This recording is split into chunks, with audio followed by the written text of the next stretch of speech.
बिस्मिल्लाहिर्रहमानिर्रहीम। अस्सलाम वालेकुम नाज़रीन, आप यूट्यूब चैनल देख रहे हैं। मैं इमरान खान हूँ। जो नेक्स्ट डेवलपमेंट्स हैं वो मैं आपके साथ शेयर करता हूँ। सबसे पहले तो एक जो बड़ी ख़बर है वो जर्नलिस्ट हसनात मलिक साहब हैं, उन्होंने ये ख़बर दी है। उनका ये दावा है कि तसद्दुक़ जिलानी साहब जो साबिक़ चीफ़ जस्टिस हैं पाकिस्तान सुप्रीम कोर्ट के, जिनको एक रुकनी कमीशन का हिस्सा बनाया था वफाकी हुकूमत ने, और कादी फ़ाइज़ साहब ने मुलाकात की थी शहबाज शरीफ से, उसके बाद ये डेवलपमेंट हुई थी। उन्होंने ये कहा कि माजरत कर ली कि मैं इसका हिस्सा नहीं बन सकता, क्योंकि ये मामला सुप्रीम कोर्ट ऑफ पाकिस्तान को जजेस ने ख़त लिखा है, तो सुप्रीम कोर्ट इस मामले को टैकल करे। अब मामला ये हुआ है कि जो हसनात मलिक साहब ने एक क्लेम किया वो बड़ी अहम बात है।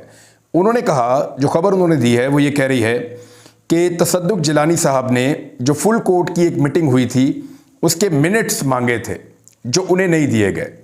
यानी अगर एक कमीशन बन रहा है तो उसका हक है ये जानना कि जो मीटिंग हुई है उसके अंदर क्या बातचीत हुई है, किसने क्या राय दी है, और क्या जो सुप्रीम कोर्ट ऑफ पाकिस्तान के मुअज़्ज़िज़ जज साहिबान हैं उनकी राय क्या है एक कमीशन बनाने के बारे में। तो जब उनको नहीं दी गई तो उसके बाद हुआ क्या? उसके बाद फिर उन्होंने कहा कि मैं माजरत करता हूँ, मैं इसका हिस्सा नहीं बन सकता, क्योंकि शुरू में ही उनको जो इन्फॉर्मेशन चाहिए थी वो इन्फॉर्मेशन उनको नहीं दी गई।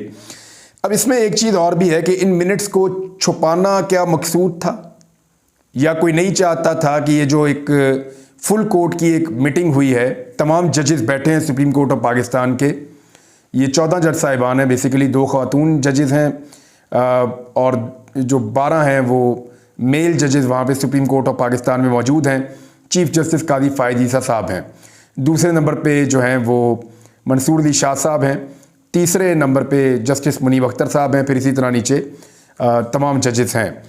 अब ये जो जजेस ने राय दी उस दिन जो वहाँ बातचीत हुई उसके मिनट्स शेयर नहीं किए गए, ताकि ये पता ना चले कि यहाँ पे जजेस की एक्चुअली राय क्या है और किस जज की राय इस केस के बारे में क्या है।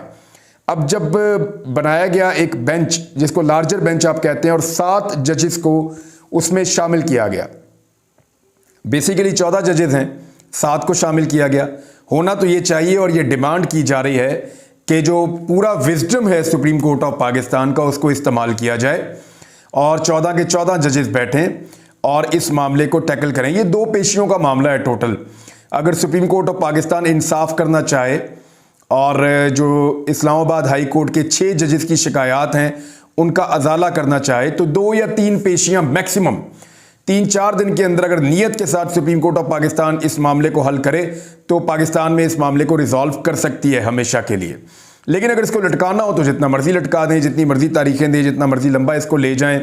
इसको कोई और रुख देना चाहें तो वो भी दे दें, क्योंकि जो बेंच बनाया गया है उसके बारे में इस शुबे का इजहार किया जा रहा है कि ये मर्जी का बेंच बनाया गया है। और कादी फ़ाइज़ साहब कभी नहीं चाहेंगे कि, यानी फाज शहबाज ने जब रिपोर्ट किया तो उन्होंने कहा कि स्टैब का वर्ड यूज़ किया कि मेरी पीठ में खंजर घोंपा है, इस किस्म का शिकवा किया कादी फ़ाइज़ साहब ने मुबैना तौर पे।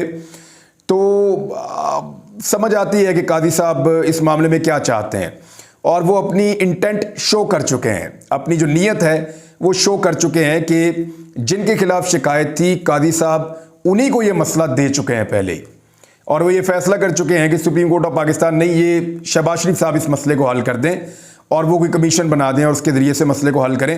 हालांकि सब जानते हैं कि उसमें मसला हल नहीं होना था।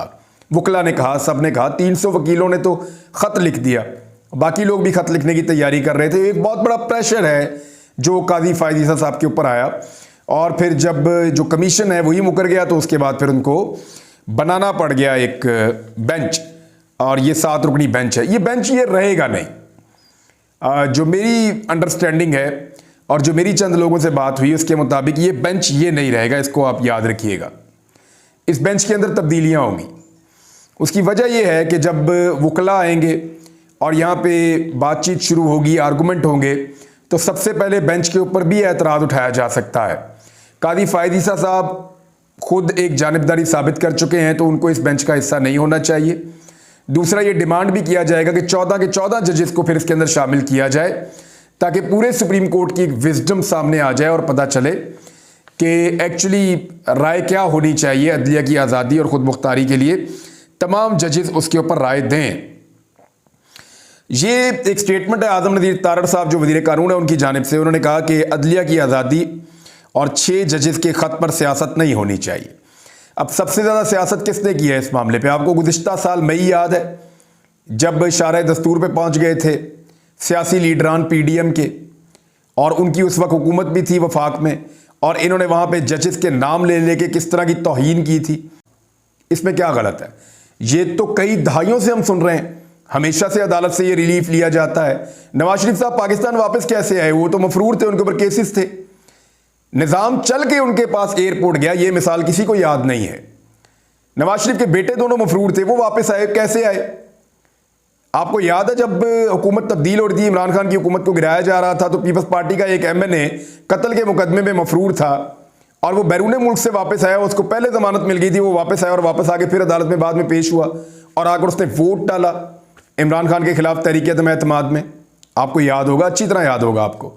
तो इसी तरह से हमाद अजहर ने अपनी जमानत करवाई है, और ये जमानत मेरे ख्याल में 10 मिनट भी ज्यादा है, 2 मिनट में होनी चाहिए थी। कानून इसमें यही कहता है। इन लोगों को इस बात पे तो हैरत हो रही है कि खैबर पख्तूनख्वा से हमाद अजहर ने 51 केसेस में जमानत कैसे ली। इनको इस बात के ऊपर शर्म नहीं आ रही, इस बात के ऊपर इनको हैरत नहीं हो रही कि हमाद अजहर के ऊपर 51 केसेस ऊपर नीचे एक साथ बन कैसे गए। यानी हैरत नहीं हो रही इस बात के ऊपर कि सनम जावेद और आलिया हमजा जो हैं उनका रिमांड लेकर पुलिस जो है उनको पेश करने जा रही है दूसरी अदालत के अंदर, वहां सरगोदा में, और जो केस बनाया गया वो मियां वाली में बनाया गया है जहां पे ये खवातीन गई ही नहीं। यानी वहां इनको शर्म नहीं आ रही, वहां इनको हैरत नहीं हो रही कि जनाब ये खवातीन है, इनके साथ क्या सलूक हो रहा है। लाहौर के अंदर वो मौजूद थी, लाहौर के उनके ऊपर दर्जनों मुकदमात डाले गए, उन मुकदमात से एक एक करके वो बेचारी जमानतें अपनी करवाती रही। आखिर में जब उनकी रिहाई हुई तो उनको मियां वाली के एक थाने को जलाने के मुकदमे के अंदर जो है उठा लिया गया। अब सरगोदा के अंदर एंटी टेररिस्ट कोर्ट के अंदर उनको पेश किया जाएगा, वहां पे दोबारा वकील उनका मुकदमा लड़ेंगे उनको आजाद करवाने के लिए।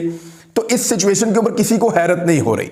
उन्हें यह हैरत नहीं हो रही कि एक औरत हजारों किलोमीटर का फासला या सैकड़ों किलोमीटर का फासला चंद घंटों में कैसे तय कर सकती है, और वो भी हर जगह पे जाकर वो आग लगा रही है, हर जगह पे जाके वो घेराव जलाव कर रही है, हर जगह पे जाके वो तोड़ फोड़ कर रही है। How is it possible?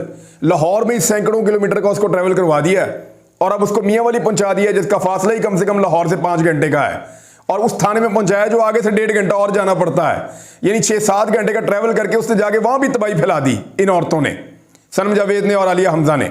तो निजाम कैसे काम कर रहा है इस पर किसी को हैरत नहीं हो रही, कोई दानिश्वर उस पर हैरान नहीं हो रहा, कोई उसके ऊपर जो है वो अपनी उंगली दांतों में नहीं दबा रहा, किसी को परेशानी नहीं है इस बात के ऊपर। हैरत इस बात पे हो रही है कि जमानत कैसे हो गई। भाई जमानत का कानून मौजूद है, कानून के मुताबिक जमानत हुई, तब तो ये हैरान नहीं हुए जब पूरा का पूरा निजाम चलकर एयरपोर्ट चला गया मियां साहब को इंसाफ देने के लिए कि मियां साहब इतने अंगूठा ला दो, और मियां साहब को एयरपोर्ट से फारिग करके लाहौर भिजवा दिया। तब तो इनको हैरत नहीं हुई। जब नवाज शरीफ के बेटे जो है वो वापस पाकिस्तान दंदनाते हुए आए और लंबी मफरूरी काटने के बाद, इनको तब हैरत नहीं हुई जब इसहाक डार मफरूर थे और सेनेटर बन गए, मफरूर थे और मिनिस्टर बन गए, और मिनिस्टर की हैसियत से पाकिस्तान वापस लाए गए, और फिर उन्होंने इकॉनमी का बेड़ा ही गर्क कर दिया। इकॉनमी का ऐसा बेड़ा गर्क किया है कि ख्वाजा आसिफ ने दोबारा अनाउंस किया कि हम दिवालिया हो चुके हैं, लोगों को कोई रिलीफ नहीं दे सकते, कोई रिलीफ हम पाकिस्तानियों को नहीं दे सकते, हम दिवालिया हो चुके हैं। अब 2 चीजें आपने याद रखनी, एक तो एक रिपोर्ट है वो मैं आपको पढ़ के कल सुनाऊंगा नेक्स्ट वीलॉग में, बल्कि आज ही आपको दूंगा मैं दोपहर के बाद। आपको मैं बताऊंगा कि इकॉनमी के साथ इन्होंने क्या किया है और आलमी रिपोर्टें अब उसके बारे में क्या कह रही हैं। ये रिपोर्टें मैं आपको पढ़ के सुनाऊंगा, आपको बताऊंगा।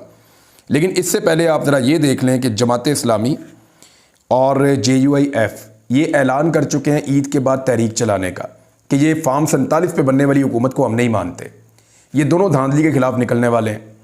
पाकिस्तान तहरीक इंसाफ पहले ही ऐलान कर चुकी है, लेकिन उसको रोकने के लिए जो तरीकाकार इख्तियार किया कि एक लार्जर बेंच बन गया, उस लार्जर बेंच के ऊपर भी लोग नहीं मानेंगे, वकला नहीं मानेंगे, और मुतालबा किया जाएगा कि फुल कोर्ट तश्कील दिया जाए और तमाम जजेज एक मुश्तरका विजडम के साथ फैसला करें कि जजेस के साथ जो ज़्यादतियाँ हुई उनका अजाला कैसे हो सकता है और किस तरीके से जजेस आज़ादी और खुद मुख्तारी के साथ काम कर सकते हैं।